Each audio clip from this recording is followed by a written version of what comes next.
इसमें हम पढ़ेंगे chapter 23 saline alkali and acid soil के बारे में। तो सबसे पहले कोई सॉइल कब सलाइन और अल्कलाइन बन जाता है? तो सलाइन अल्कलाइन सॉइल तब कहलाता है जब उसमें सोडियम, कैल्शियम या मैग्नीशियम का साल्ट जो कि होता है क्लोरीन, सल्फेट या कार्बोनेट या बाइकार्बोनेट बढ़ जाता है। When the chloride, sulphate, carbonate and bicarbonate salt of sodium, calcium and magnesium का जब बढ़ जाता है, इंक्रीज होता है सॉइल में, तब सॉइल कहलाता है सलाइन और alkaline soil. On the basis of किसके किसके सोल्यूबल साल्ट हो या एक्सचेंजेबल सोडियम परसेंटेज हो, पीएच हो, सॉइल क्लासिफाइड किया गया है सलाइन सॉइल, अल्कलाइन सॉइल और सलाइन अल्कली सॉइल में। किन किन बेसिस पे यहाँ पे किया गया है? सोल्यूबल साल्ट हो या एक्सचेंजेबल सोडियम परसेंटेज हो, पीएच हो। एक और यहाँ नीचे में मिलेगा इलेक्ट्रिकल कंडक्टिविटी। तो ये सब चारों के हिसाब से सॉइल को डिफरेंट डिफरेंट क्लासिफाई किया गया है सलाइन सॉइल, एल्कली सॉइल और सलाइन एल्कली सॉइल में। सो एक्सचेंजेबल सोडियम परसेंटेज क्या होता है? एक्सचेंजेबल सोडियम पर 100 ग्राम में जितना सॉइल में है upon total cation exchange capacity into 100 है exchangeable sodium percentage. Exchangeable sodium percentage बोलो या सोल्यूबल सोडियम परसेंटेज, दोनों सेम होता है। SAR क्या होता है? Sodium absorption ratio. ये होता है सोडियम अपॉन अंडर रूट में इसका कैल्शियम प्लस मैग्नीशियम का हाफ, तो ये हो जाता है, इससे निकलता है सोडियम एब्जॉर्प्शन रेशियो। फिर सलाइन सॉइल या व्हाइट एल्कली का कैरेक्टरिस्टिक क्या है? किस किस चीज पे डिफाइन किया हुआ था? डिफाइन किया हुआ था electrical conductivity, pH, soluble salt और एक्सचेंजेबल सोडियम परसेंटेज के हिसाब से। तो ये जो सोल्यूबल साल्ट जो होता है वो टॉक्सिक कंसंट्रेशन का होता है, जो कि रूट जोन में होता है इसका। सोल्यूबल साल्ट इसका कौन कौन है? क्लोरीन है और सल्फेट है। किसका किसका? सोडियम, कैल्शियम और मैग्नीशियम का। इलेक्ट्रिकल कंडक्टिविटी कितना है? 4 से ज्यादा होता है electrical conductivity. Exchangeable sodium percentage कितना होता है? 15 से कम होता है। पीएच कितना होता है? 8.5 से कम होता है। तो ये क्या था? Exchangeable sodium percentage, pH, electrical conductivity और सोल्यूबल साल्ट। ये चार चीज पे इसका सोल्यूबल साल्ट कौन कौन होता है? क्लोरीन होता है, सल्फेट होता है। तो इसका कैरेक्टरिस्टिक है जिसमें इसका एक्सचेंज इलेक्ट्रिकल कंडक्टिविटी बात करें तो ये 4 से ज़्यादा होता है। ईएसपी और पीएच की बात करें तो ये कम होता है, 15 से कम होगा, ये 8.5 से कम होगा। टाइप का सलाइन सॉइल होता है। एक तो होता है जिसमें सब्स्टिट्यूएंट क्वांटिटी में कैल्शियम और मैग्नीशियम प्रेजेंट रहता है। दूसरा होता है जो चीफली इसमें सोडियम प्रेजेंट रहता है and damage the colloidal complexes. तो दो टाइप का सलाइन सॉइल होता है। Formation of saline soil, saline soil बनता कैसे है? तो जो ये कॉमन होता है एरिड और सेमी एरिड रीजन में, ये ज्यादातर पाया जाता है जहाँ पे एनुअल रेनफॉल 55 से कम हो, 55 सेंटीमीटर से एनुअल रेनफॉल कम हो, तो ये फॉर्मेशन में मदद करता है। सेमी एरिड और एरिड रीजन में ये होता है। लॉट्स ऑफ साल्ट जो होता है डिपॉजिट हो जाता है सॉइल सरफेस में in saline soil, and saline soil layer shine white in dry season.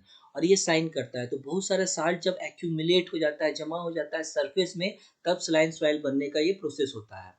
Saline soil के लिए फेवरेबल कंडीशन क्या क्या है? हाई वाटर टेबल होना चाहिए, जो फेयरली हाई साल्ट कंसंट्रेशन ज़्यादा होना चाहिए, हाई टेम्परेचर होना चाहिए, रेनफॉल कम होना चाहिए।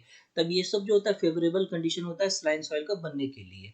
The source of salt are soil itself, ground water, irrigation water, canal and sea. Reclamation, इसको ठीक कैसे किया जाता है? सलाइन सॉइल हो गया, उसमें अगर हमको कल्टीवेशन करना है तो उसको ठीक कैसे करते हैं? Removal of excessive salt to a desirable level in the root zone. Root zone से हम लोग को एक्सेसिव साल्ट जितना भी उसको निकालना पड़ेगा पहला तो। और साल्ट कैसे निकालते हैं? जैसे लीचिंग कर देते हैं with water of good quality और एडिक्वेट ड्रेनेज करेंगे तो इससे साल्ट का रिमूवल होता है, essential compound of any permanent solution of the salinity problem. तो ये जो दो मेन एसेंशियल कंपोनेंट है जो कि कोई भी चीज का परमानेंट सॉल्यूशन निकाल सकता है सलाइन सॉइल का कंडीशन में। पॉन्डिंग of water is the most common use for leaching. और लीचिंग करने के लिए हम लोग पॉन्डिंग ऑफ वाटर करते हैं, मतलब एक जगह वाटर को जमा कर देते हैं, जिसके कारण बहुत सारा वाटर रहेगा तो इन्फिल्ट्रेशन होगा, इन्फिल्ट्रेशन होगा तो जो नीचे का जो साल्ट रहेगा ऑटोमेटिक रिमूव कर जाएगा रूट जोन से। तो हम लोग पॉन्डिंग करते हैं लीचिंग कराने के लिए। और इंटरमीडिएट पॉन्डिंग जो होता है वो ज़्यादा इफेक्टिव होता है या कि कंटिन्यूअस पॉन्डिंग से। कंटिन्यूअस पॉन्डिंग मतलब एक जगह हम लोग हमेशा पॉन्डिंग उसको रखे हुए, वाटर एक जगह पे है हमेशा ही ना, ये ज़्यादा बेनिफिशियल नहीं है। जबकि एक जगह वाटर है, वो इन्फिल्ट्रेट हुआ, फिर कुछ दिन के बाद फिर उसको वहाँ डालेंगे, फिर इन्फिल्ट्रेट होगा, फिर डालेंगे, फिर इन्फिल्ट्रेट होगा। तो इंटरमीडिएट पॉन्डिंग ज़्यादा बेनिफिशियल है कंटिन्यूअस पॉन्डिंग से। मैनेजमेंट प्रैक्टिस क्या होता है? Are water management and cropping system.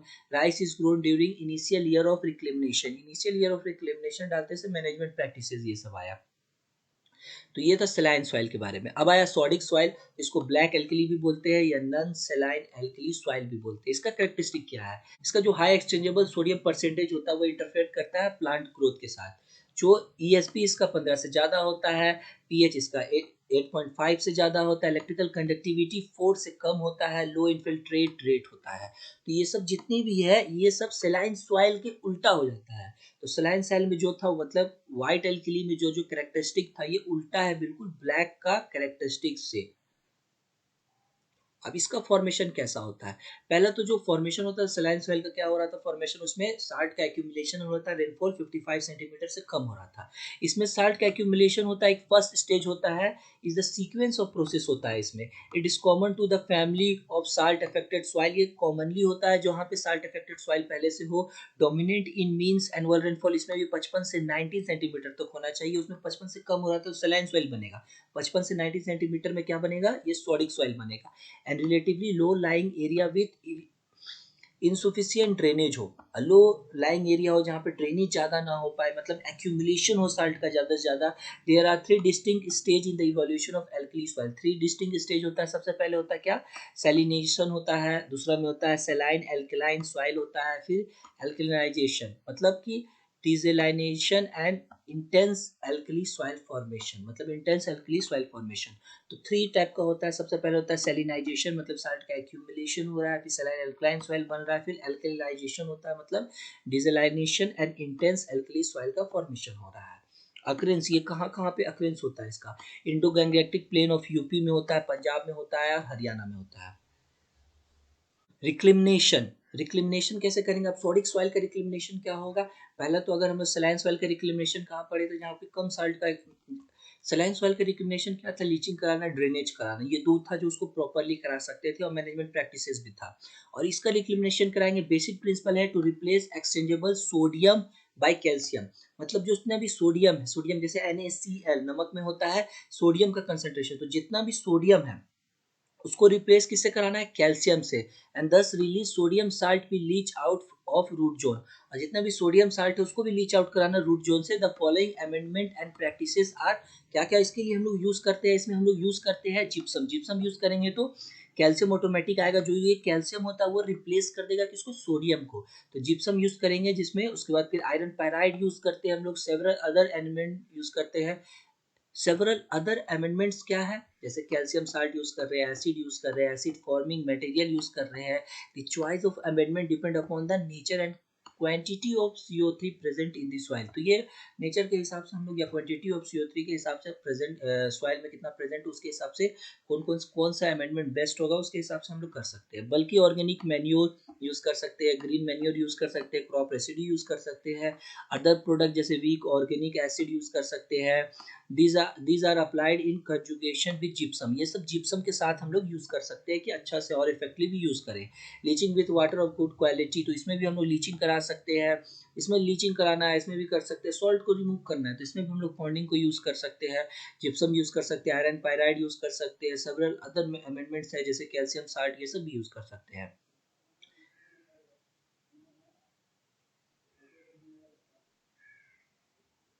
Management practice क्या हुआ? मैनेजमेंट प्रैक्टिस क्रॉपिंग कर सकते हैं ग्रीन मैन्योर का, जैसे राइस के साथ धैचा इन यूपी, राइस और धैचा लगा सकते हैं, या धैचा फिर राइस फिर बरसीम इन पंजाब में जैसे यूज होता है। हायर डोज ऑफ एंड डाल सकते हैं बिकॉज ऑफ वोलेटिलाइजेशन, वोलेटिलाइजेशन पहले प्रीवियस चैप्टर में पढ़ा चुके हैं। Application of zinc in initial year of reclamation को डाल सकते हैं।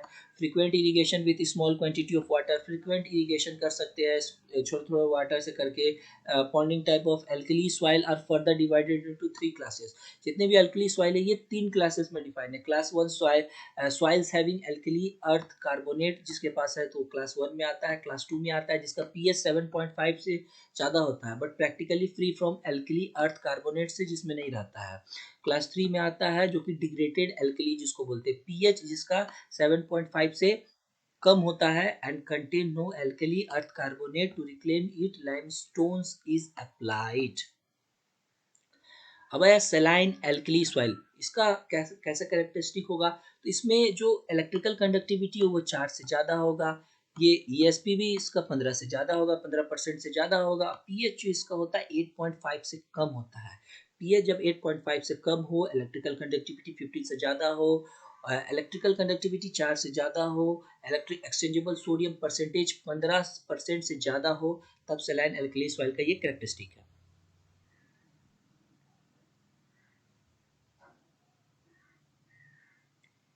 इसके लिए फेवरेबल फैक्टर क्या है, क्या इसके लिए फेवरेबल है जिससे सलाइन एल्कली सॉइल का निर्माण होता है, कैसे बनता है? तो सबसे पहले एरिडिटी होना चाहिए, पुअर एक्सटर्नल और इंटरनल ड्रेनेज होना चाहिए, इरिगेशन बाय सैल्टीस वाटर होना चाहिए, सैल्टीस वाटर मतलब साल्ट कंटेंट वाटर से इरिगेशन हो, परमानेंट वाटर कोर्सेस हो, rise in water table by excess irrigation के कारण जो हो जाता है, erratic use of irrigation water that is flooding followed by intense drought के कारण, saline alkali soil is difficult to manage since its physical condition is very bad। तो saline alkali soil वो बहुत ज़्यादा डिफिकल्ट हो जाता है उसको मैनेज करना, क्योंकि उसका फिजिकल कंडीशन बहुत ख़राब होता है। तो इसका हानिकारक इफेक्ट क्या होता है? Detrimental effect of soil salinity and alkalinity. हानिकारक इफेक्ट क्या हो रहा है सॉइल सैलिनिटी और एल्कलिनिटी के कारण?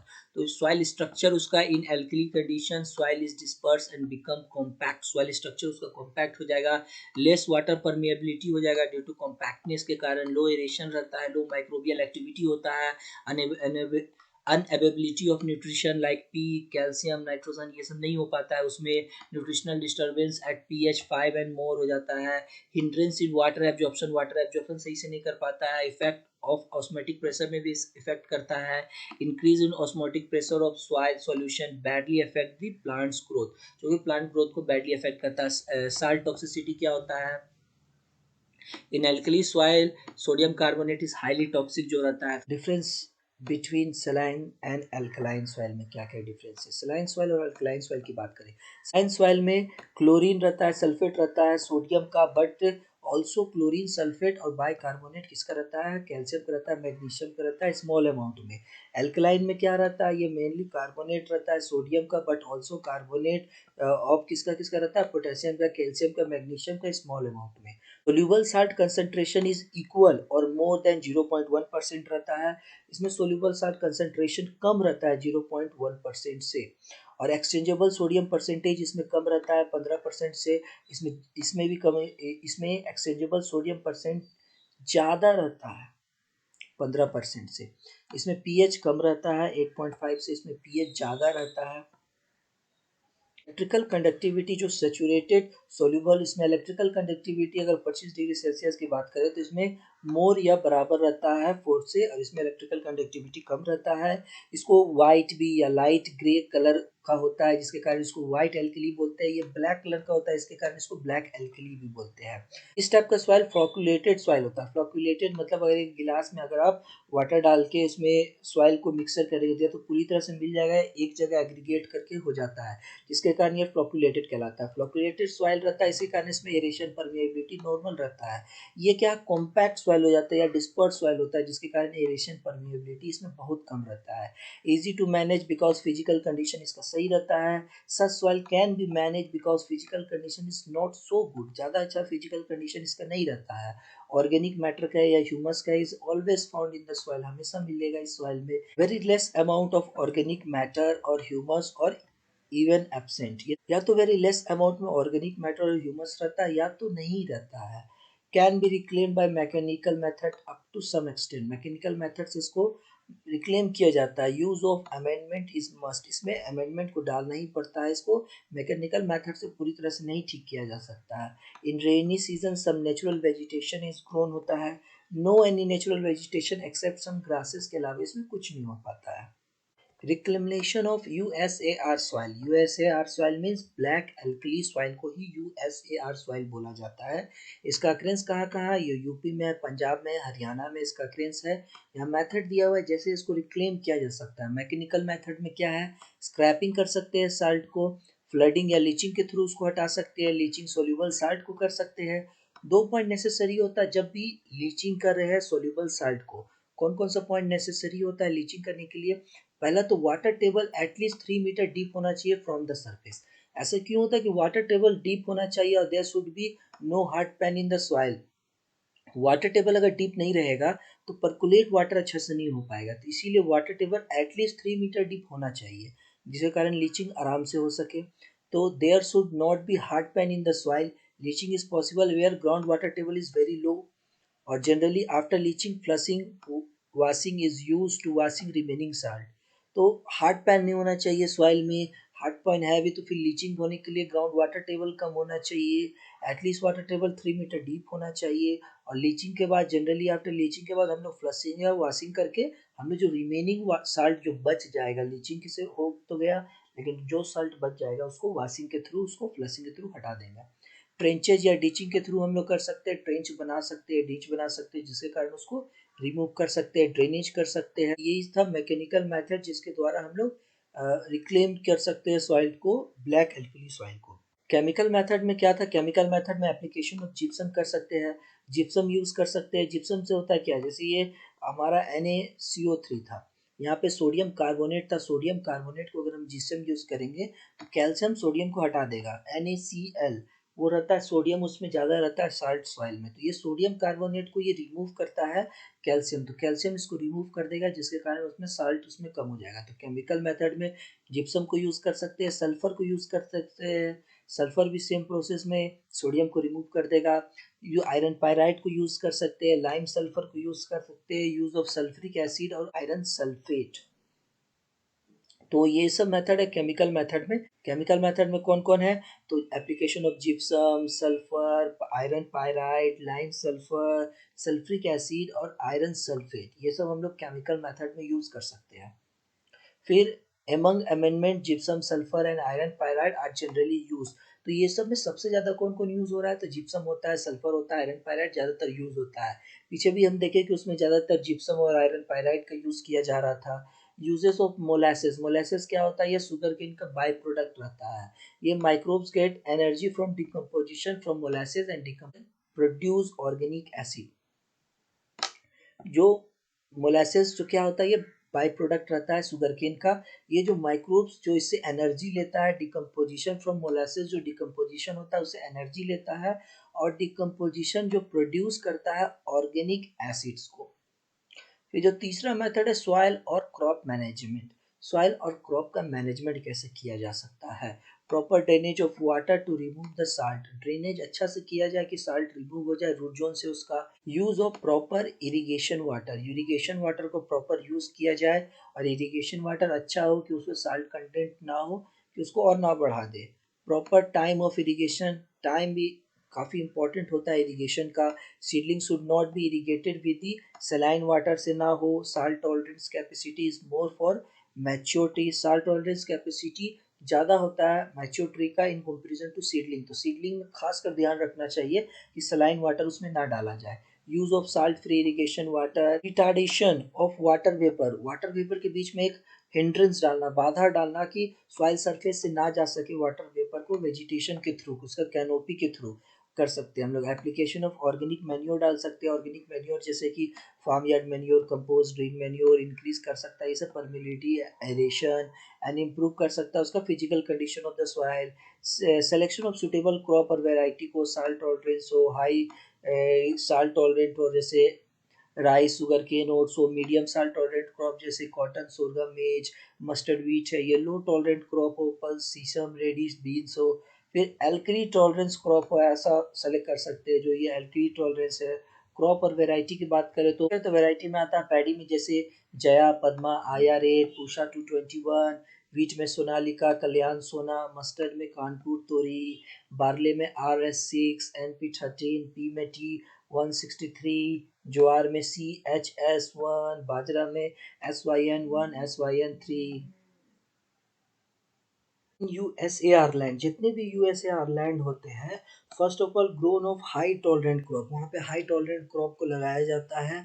और इन फर्स्ट 3 ईयर जब फ्लडिंग कर देते हैं, उसमें एक्सेस फ्लडिंग हो जाता है फील्ड में, तो खाली ग्रोन किया जाता है grasses, only grown grasses after excessive flooding the field.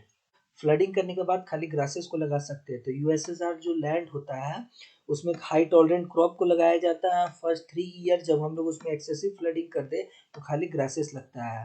फिर यहाँ classification on the basis of soil salinity tolerance, कौन कौन सॉइल को टॉलरेंस कर सकता है, सॉइल सैलिनिटी को कौन टॉलरेंस कर सकता है, उसका क्लासीफाइन दिया हुआ है।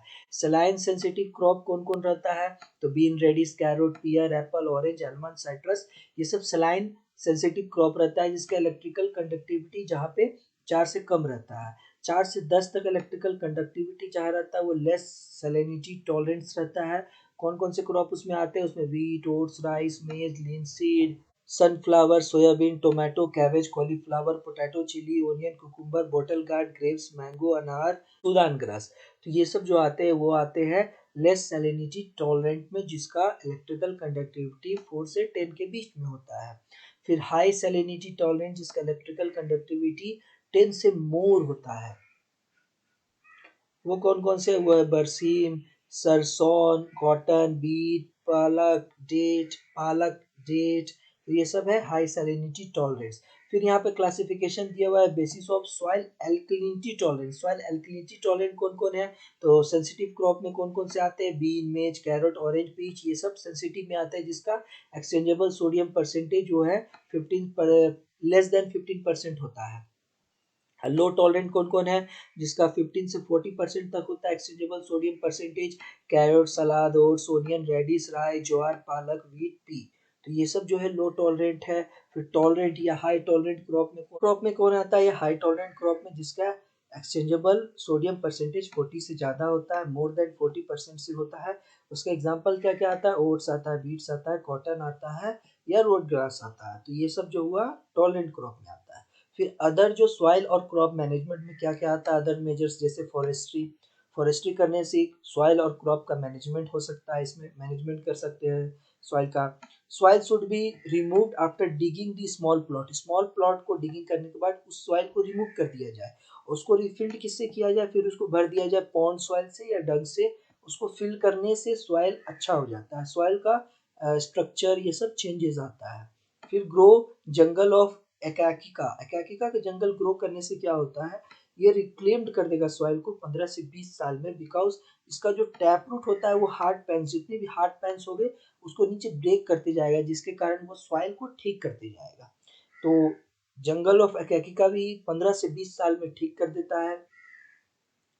फिर flooding and drainage also improve, flooding और ड्रेनेज करने से इम्प्रूव होता है, क्योंकि अगर फ्लडिंग और ड्रेनेज कर रहे हैं तो उससे जितने भी वॉश आउट हो रहे हैं, जितने भी साल्टी मटेरियल है कुछ भी है, वो सब सारे वॉश आउट होंगे। Only use of acid forming fertiliser जैसे अमोनियम सल्फेट है, ये भी हेल्पफुल रहता है। जिंक सल्फेट भी बेनिफिशियल रहता है, जिसमें 40 से 50 केजी जिंक सल्फेट को यूज किया जाता है, क्योंकि जहाँ पीएच ज्यादा हाई रहता है वहाँ जिंक का डेफिशिएंसी होना ही है, तो इसलिए जिंक सल्फेट हो इस सबको ज्यादा यूज किया जाता है। फ्रीक्वेंट लाइट इरिगेशन दिया जाता है। बर्न्स जो है ईस्ट वेस्ट साइड में बनाया जाता है, जो क्रॉप को ग्रोन किया जाता है वो नॉर्थ साइड स्लोप का बंड का उसमें ग्रोन किया जाता है, क्योंकि हाई टेम्परेचर के कारण जो सोल्यूबल साल्ट एक्यूमुलेट हो जाता है साउथ साइड में, साउथ का जो एक्यूमुलेशन होता है वो साउथ साइड में हो जाता है, इसलिए स्लोप ऑफ नॉर्थ साइड लगाया जाता है। क्योंकि जो टॉप साइड है, टॉप साइड में भी इवोपोरेशन होता है, इवोपोरेशन के कारण वाटर का लॉसेस हो जाता है, तो वाटर लॉसेस होने के कारण साल्ट वहाँ पे भी एक्यूमुलेट हो जाता है।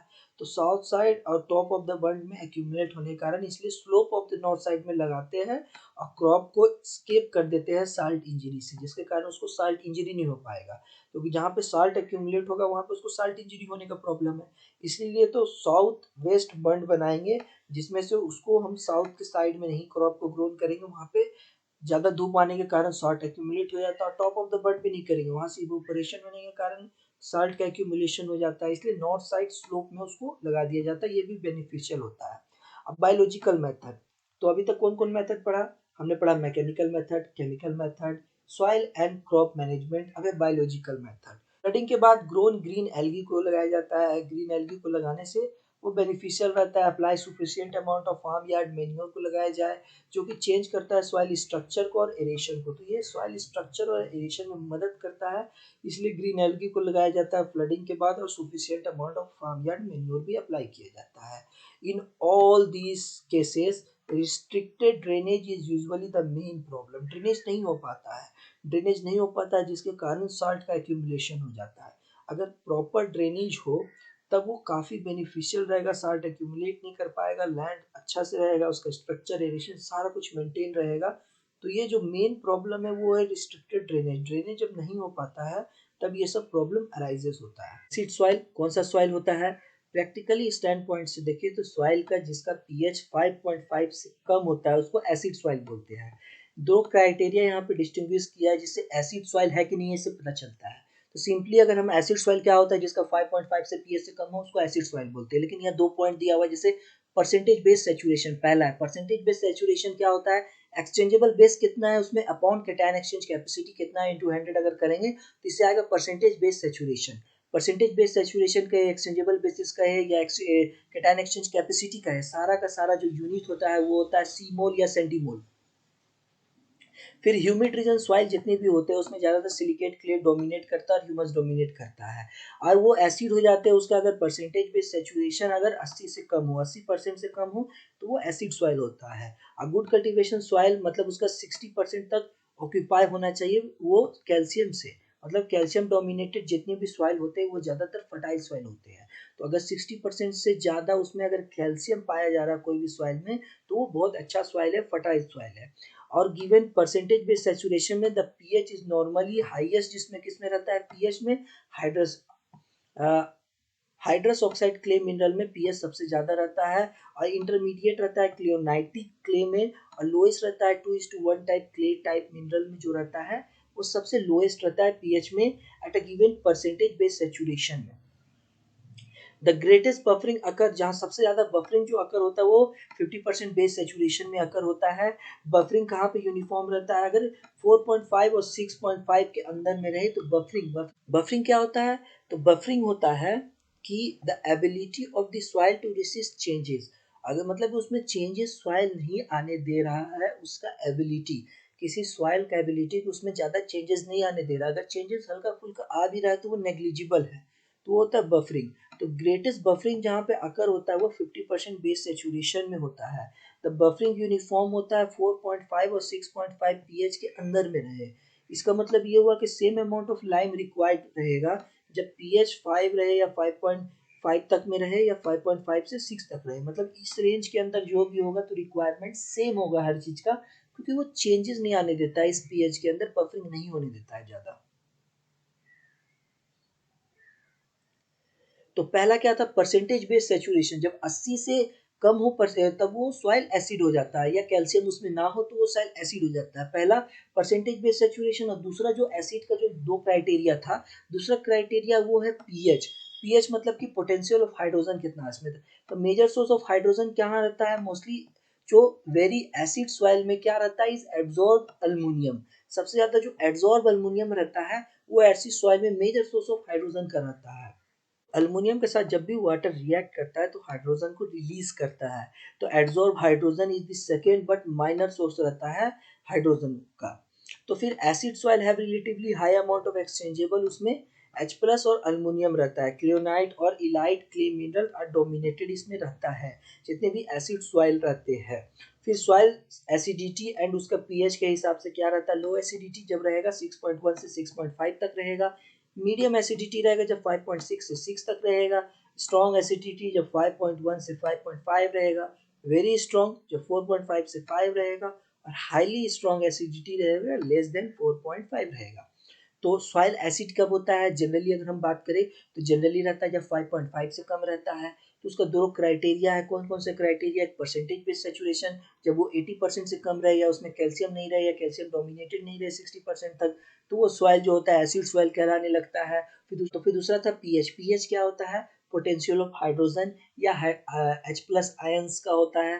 तो जब भी एल्युमिनियम रिएक्ट करता है वाटर के साथ वो H प्लस आयंस को रिलीज करता है, H प्लस करता है, जिसके कारण जो एसिडिटी उसका इंक्रीज होता है, जिसके कारण ये होता है। तो ये दो प्रोसेस था जिसके कारण वो क्राइटेरिया था जिसमें हम डिफाइन कर सकते हैं कोई सॉइल एसिड है या नहीं है। जेनेसिस, जेनेसिस मतलब क्या होता है, बिगनिंग या ओरिजिन ऑफ समथिंग। तो यहाँ पे एसिड सॉइल के बारे में बात करें तो ओरिजिन, इसका बिगनिंग कहाँ से होता है, ओरिजिन कहाँ से होता है, ये सब के बारे में।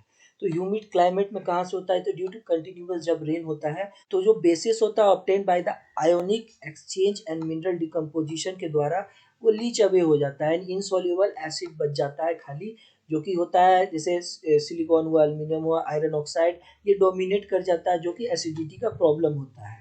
तो ह्यूमिड क्लाइमेट में रेन के कारण जो होता है बेसिस होता है वाश अवे हो जाता है, लीच आउट हो जाता है, और इनसॉल्युबल एसिड रेसिड्यू खाली बच जाता है, जिसके इनसॉल्युबल एसिड रेसिड्यू बच जाता है जो कि है सिलिकॉन, एल्युमिनियम, आयरन ऑक्साइड, ये डोमिनेट करने के कारण वह एसिडिटी इंक्रीज हो जाता है। कार्बोनिक एसिड फॉर्मेशन जो होता है बाय नाइट्रिफिकेशन और रिडक्शन के कारण कार्बोनिक एसिड का फॉर्मेशन हो जाता है।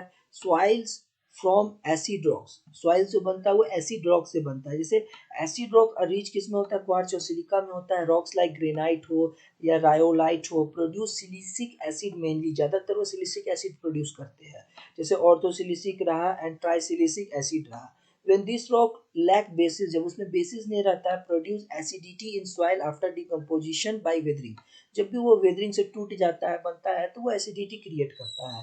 तो सॉइल्स जो बनता है वो एसिड रॉक से जो फॉर्मेशन होता है, फिर वो ह्यूमिड क्लाइमेट में रेन के कारण हो जाता है। रेन में जो बेसिस वॉश आउट हो जाता है, कार्बोनिक एसिड जो होता है फॉर्मेशन होता है, नाइट्रिफिकेशन और रिडक्शन के कारण होता है। फिर acid soil from non acid mineral, जितने भी नन एसिड मिनरल है उससे जो एसिड सॉइल का फॉर्मेशन होता है, some part of the bases होता है मे बी कन्वर्टेड होता है कार्बोनेट या बाइकार्बोनेट में after decomposition by the chemical process. तो कुछ जो बेसिस होता है वो कन्वर्ट हो जाता है कार्बोनेट या बाइकार्बोनेट में जब डिकम्पोजिशन होता है केमिकल प्रोसेस से। तो दिस कार्बोनेट और बाइकार्बोनेट जो लीच अवे हो जाता है due to soluble in nature and hydrated aluminium silicate causes acidity. फिर जो हाइड्रेटेड अल्मोनियम सिलिकेट होता है उसके कारण एसिडिटी क्रिएट हो जाता है।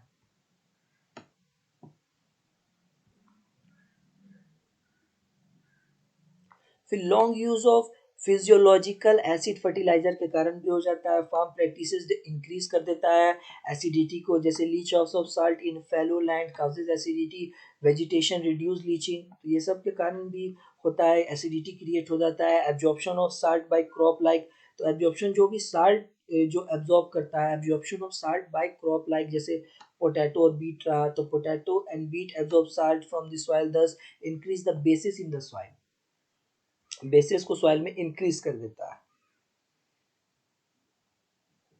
The mean annual temperature, type of vegetation, hydrological condition also govern the extent of acid soil and the degree of acidity. तो ये सब भी गवर्न करता है किसी सॉइल का एसिडिटी। तो ये जेनेसिस क्या हुआ, बिगिनिंग कैसे होता है, कैसे एसिड सॉइल का बिगिनिंग होता है, बनता कैसे है, या फॉर्मेशन कैसे रहता है, ओरिजिन कहाँ कहाँ से रहता है।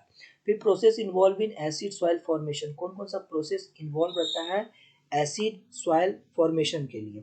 तो ये हम लोग पहले भी पढ़ चुके हैं जब पढ़ रहे थे चैप्टर में। तो laterization of various degree, laterization मदद करता है। Podzolization with sub temperate to temperate climate मदद करता है। Intense leaching of light alluvial soil. फिर marshy condition with significant amount of partial decomposition of organic matter. तो ये प्रीवियस चैप्टर में भी हमने काफ़ी डिस्कस किया हुआ था। फिर आता है अक्रेंस, एसिड सॉइल का कहाँ कहाँ अक्रेंस है। तो acid soil occurs in almost all the major group except black soil में जितना भी होता है, वटी सॉइल का है या नॉर्थ ईस्टर्न पार्ट का है या ईस्टर्न एंड पेनिसुलर रीजन का है, कोस्टल प्लेन्स का है, वहाँ पे क्या रहता है ज़्यादातर एलुवियल पिटी सॉइल या मर्सी सॉइल रहता है। And Himalaya region large area of acid soil, कहाँ कहाँ पे रहता है, असम, मणिपुर, त्रिपुरा, ये सब में large area of acid soil पाया जाता है। Adverse effect on plant growth, क्या क्या ये एडवर्स इफेक्ट करता है प्लांट ग्रोथ के लिए।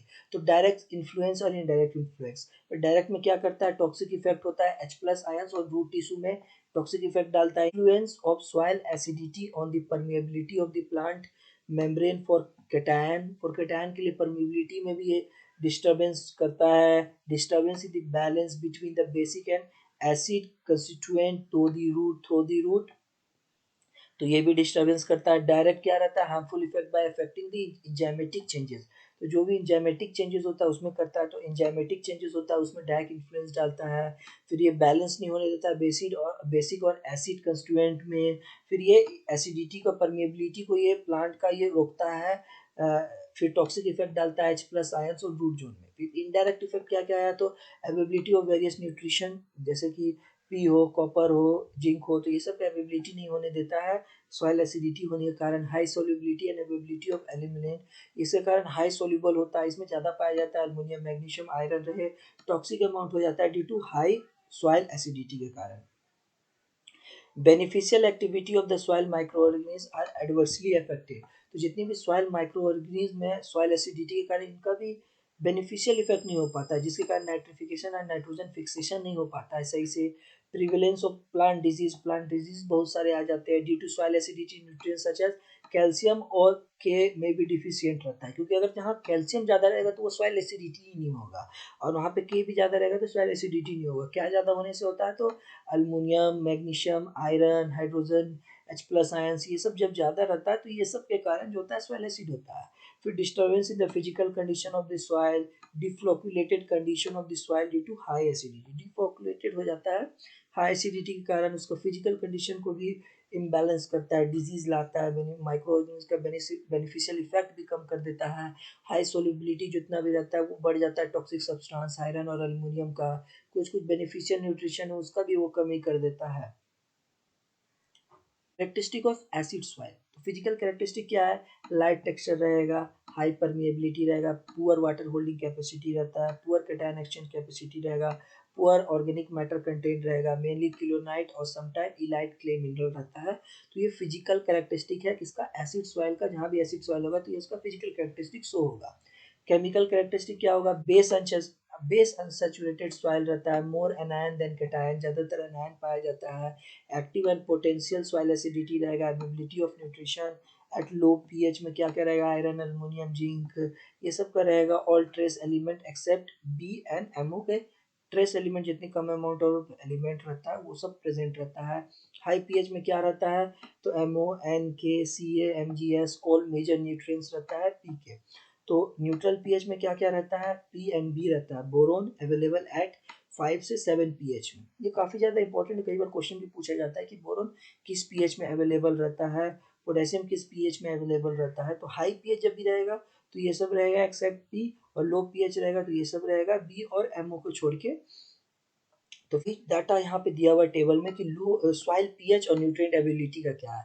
जहाँ पे भी लो पीएच रहेगा वहाँ पे क्या रहेगा, iron aluminium manganese zinc copper cobalt ये सब रहेगा, बी और मोलिब्डेनम को छोड़ के, बोरॉन और मोलिब्डेनम को छोड़ के। हाई पीएच रहेगा वहाँ क्या रहेगा, मोलिब्डेनम रहेगा, नाइट्रोजन रहेगा, पोटेशियम रहेगा, कैल्शियम रहेगा, मैग्नीशियम रहेगा, सल्फर रहेगा, एक्सेप्ट पी के सारे रहेगा। और न्यूट्रल पीएच में पी और बी रहता है। फिर टॉक्सिक इफेक्ट ऑन प्लांट क्या क्या रहता है, जब अल्मोनियम कंसंट्रेशन ज़्यादा हो तो टॉक्सिक इफेक्ट आता है प्लांट में। फिर बायोलॉजिकल कैरेक्टरिस्टिक क्या आएगा, पॉपुलेशन ऑफ फंजाई होता है वो ज़्यादा रहता है बैक्टीरिया से। There is no effect of pH on population of fungi का, फंजाई का कोई इफेक्ट नहीं पड़ता है कि पीएच कैसा है, बस फंजाई का पॉपुलेशन ज़्यादा होता है बैक्टीरिया के मुताबिक जब सॉइल एसिड हो तो फंजाई काउजेज डिजीज, तो बहुत सारे डिजीज काउजेज में फंजाई का मदद होता है।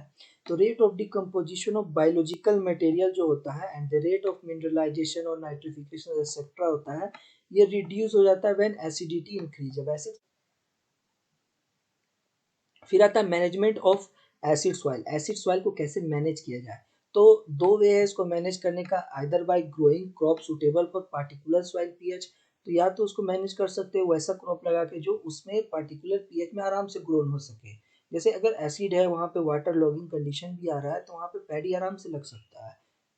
फिर बाय एमेलोरेटिंग द सॉइल दो द एप्लीकेशन ऑफ अमेंडमेंट्स, या डिफरेंट डिफरेंट अमेंडमेंट्स का यूज कर सकते हैं हम लोग, डिफरेंट डिफरेंट चीज डाल सकते हैं, जैसे एसिड सॉइल है तो लाइम का यूज कर सकते हैं। द फॉर्मर इज रेदर रिक्सी, द पहले वाला तो ज्यादातर रिक्सी हो जाता है कि अगर कोई क्रॉप को लगाएंगे तो इंटेंसिव और कंटिन्यूअस क्रॉपिंग कर रहे हैं अगर हम लोग एरेबल क्रॉप का ह्यूमिड रीजन में, तो वो तो सॉइल एसिडिटी का एक कारण होता है। दूसरा होता है कि जब हम लोग एसिड प्रोड्यूसिंग फर्टिलाइजर को भी यूज कर रहे हैं तो वो भी प्रोसेस होता है, बढ़ाता है किसी भी सॉइल को एसिड करने में। Acid soil are made more suitable for agriculture use by liming which raise the soil pH, तो एसिड सॉइल में जब हो जाता है तो ज़्यादा सुटेबल हो जाता है जब उसमें हम लोग लाइमिंग करते हैं, अमेंडमेंट्स डालते हैं, जैसे लाइम रहा उसको लाइम जब हम डालेंगे तो वो पीएच को बढ़ा देता है, तो एसिड सॉइल में वो कल्टीवेशन या एग्रीकल्चर चीज को ग्रो करने के लिए बेटर रहता है। Liming is generally recommended for soil pH less than 5.5, जहाँ सॉइल पीएच 5.5 से होता है वहाँ लाइमिंग को रिकमेंडेड किया जाता है, मीन्स द सॉइल जहाँ एसिड होता है वहाँ लाइमिंग को रिकमेंडेड किया जाता है। और डोजेस क्या रहता है, डोज जब यूज करेंगे तो doses of liming material depend upon pH के हिसाब से डोजेस उसका डिपेंड करता है, सॉइल टेक्सचर के हिसाब से, capacity and type of liming material के हिसाब से। जनरली एट लो पीएच या higher amount of lime and at high pH low amount of lime is required, जाहिर सी बात है जब बहुत लो पीएच हो जाएगा तो सॉइल ज़्यादा एसिड हो जाएगा तो ज़्यादा हम लोग लाइम यूज़ करेंगे, और कम जब एसिड हो कम पीएच हो तो कम लाइम का यूज़ करेंगे। फॉर नॉर्मल एंड 4.8 पीएच जब रहे 35 टन पर हेक्टेयर के हिसाब से, पीएच जब उसका 6.7 रहे तो 4 टन पर हेक्टेयर के हिसाब से रिक्वायर्ड रहता है।